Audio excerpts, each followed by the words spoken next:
I think things have changed. That isn't a bad thing, lots of things change, but the dark fantasy we started with has transitioned into something else. That's what I feel, and you might not think the same way. We can agree to disagree. But then what do you make of a story that doesn't quite bite the same way it used to? Where the challenge is no longer asking if your main character will bend or break, but simply make it through. Like I said, that isn't a bad thing, it's a different thing. And the questions for Subaru are no longer the same after a crucible. What are the challenges someone can face on the other side? When the old tools no longer work, what can you do to break something that has already been forged once before? We have new stakes. We enter a new phase of the story. Subaru has changed, and so should his story. We give him new things, new toys to play with as a capable version of himself. A gathering, a feast, a gluttony of competence that we prepare, so that it hurts that much more when it's taken all away.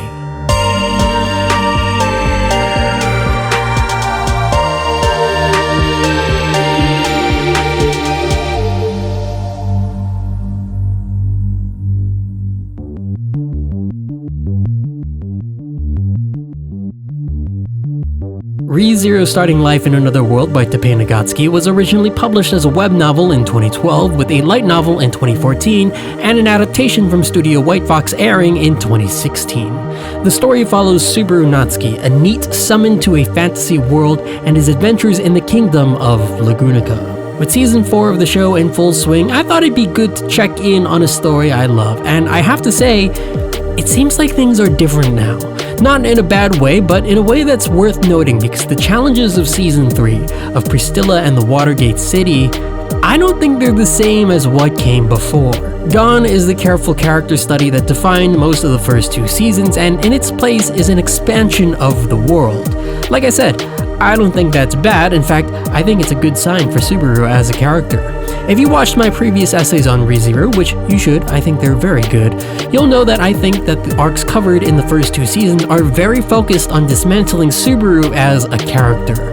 His lonely decision to make changes in himself, the doubt he feels as he's unsure of what to change into. Those are all very existential questions that the story asks of Subaru. And while taking place in a fantasy world with well thought out lore and magic system, the story never loses focus on centering Subaru at the heart of it all.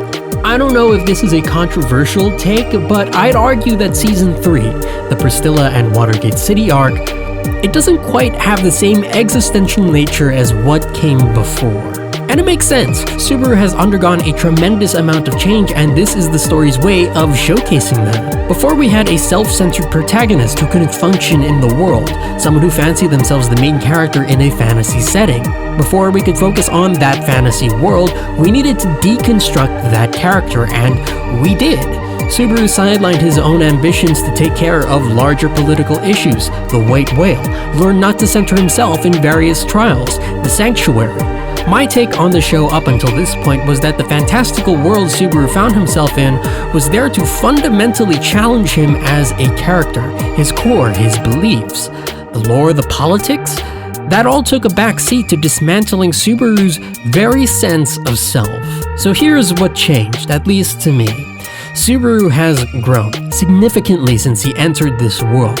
He's a more competent version of the person he thought himself to be, and now the story is ready to move on to a larger scope outside of Subaru's internal world. We see that come to a head at the start of Season 3. The reason they go to Priscilla isn't because Subaru wants to, there are other reasons for it. We have Puck waiting to be reawakened, the political machinations of Anastasia Hoshin, the strained relationship between Reinhard and the Sword Demon. These are all plot elements that exist outside Subaru as a character. What this does is establish new stakes beyond him as an individual. They don't rely on Subaru's growth to be resolved. What this signals to me is that the careful character work that was done in the first 2 seasons, we've gone beyond that point and we're ready to expand. Subaru has earned that. He's a person now who's capable of caring about that external world, and here we see moves to position him into a place of caring.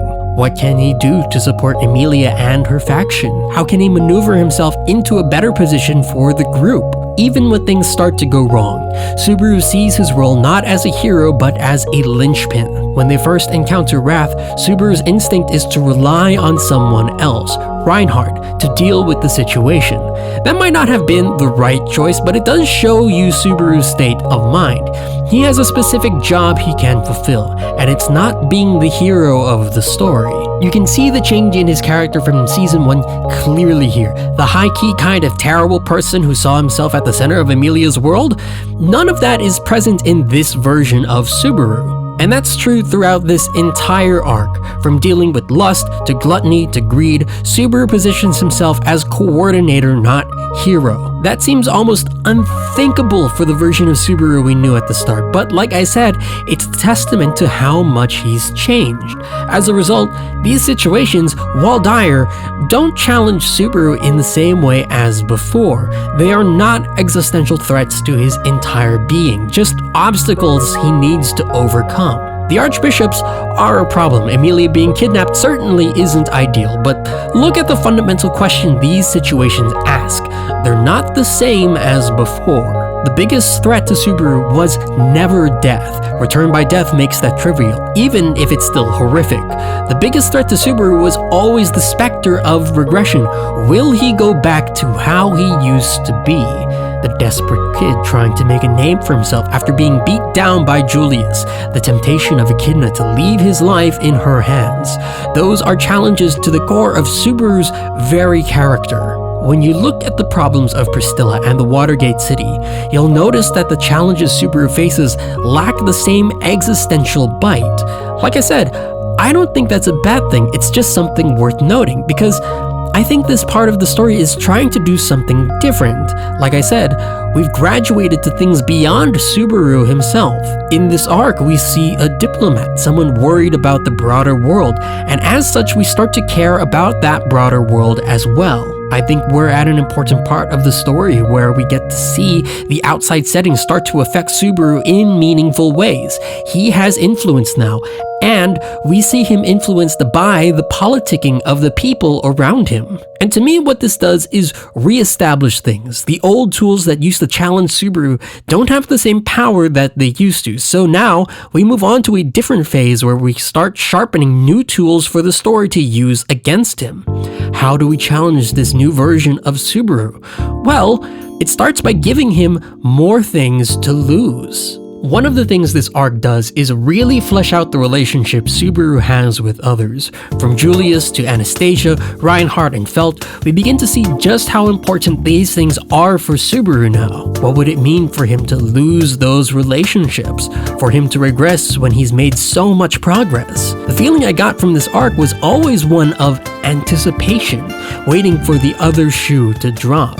Because that's the question for a story like this. How do you challenge a character that's already been through a crucible? To me, the answer is to make him competent, give him power and influence, all things that would be devastating to lose. To me, this portion of the story always felt like setup for something else. To get back to the dark fantasy at the heart of the story, we need to reposition things.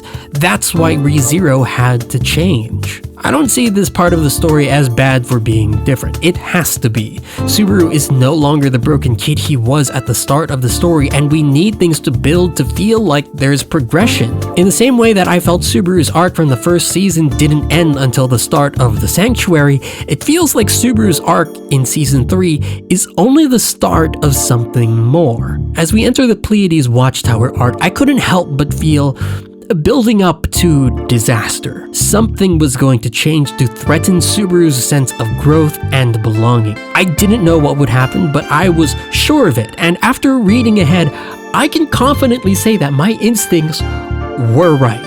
The confident version of Subaru, the one capable of navigating this world, he would be challenged in a way that made the build up to it mean something more. How do you challenge a character that's gone through a crucible?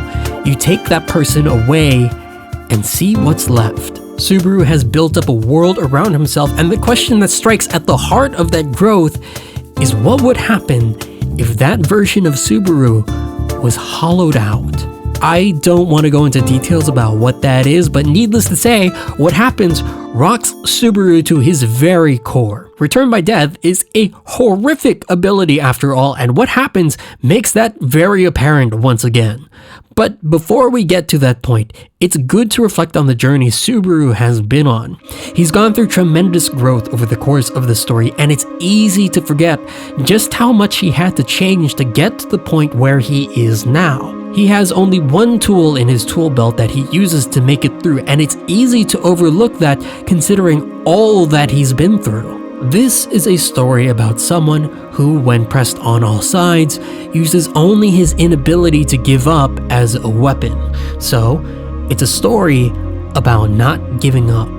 I often find myself coming back to this quote. From Nagatsuki, it's his summation of how he sees ReZero. Personally, I think it's the quote that telegraphs everything that the story does and why. Like I said before, death is not a meaningful motivator in a story like this. It isn't for most stories.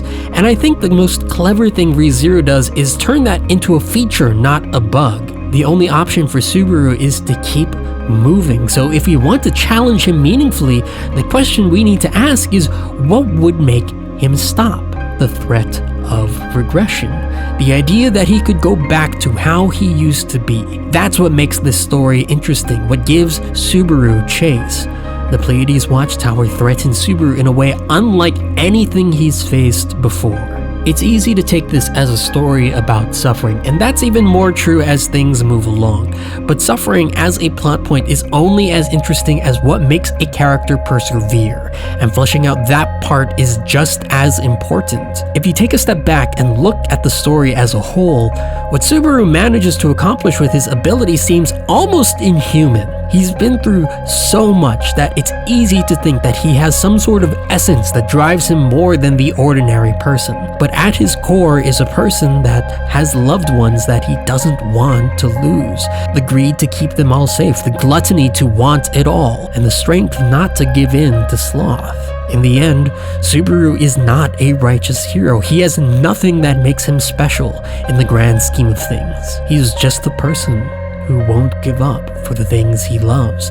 And it's worth remembering that, because the moment you do is when the challenge really starts. The greatest horror for Subaru in this moment is starting again from zero after he's been through so much already, to relearn everything that pushed him forward from the start. All the politicking, the maneuvering, mean nothing if he can't remember what it was all for, and that's the challenge Subaru will face in his trials to come. ReZero needed to change to meaningfully challenge Subaru again. It needed to give him more things that it could threaten him with losing. The old tools are spent.